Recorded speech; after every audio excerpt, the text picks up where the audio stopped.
In this video, I'm going to teach you how to use your iPhone to scan documents.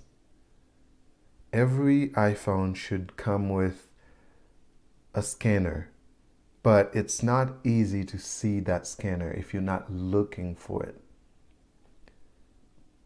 You will go through your apps. You'll see an app called Notes. Okay, it's that icon between Mail and Podcast. The first icon on the third line. You tap on Notes. You'll see all the notes you already have. If you go down at the bottom right of your phone, you'll see that little pencil icon. Tap on it.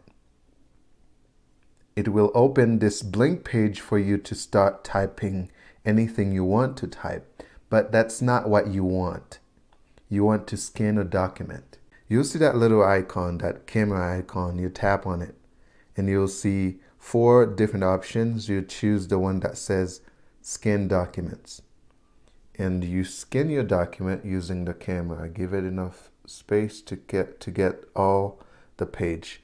Okay, and then you can use that rotate button to rotate the document. You can crop it if you want or if necessary, and then tap done.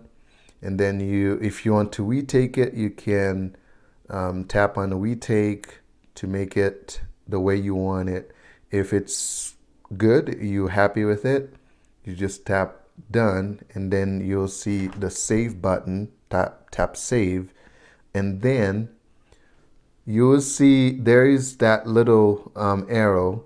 You can choose to share it, or you just tap done. Okay, when you tap done, you'll still see it here.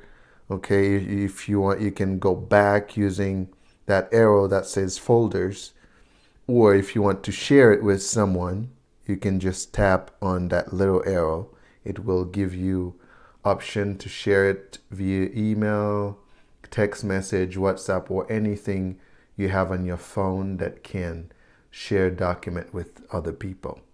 All right, that was it. Have fun.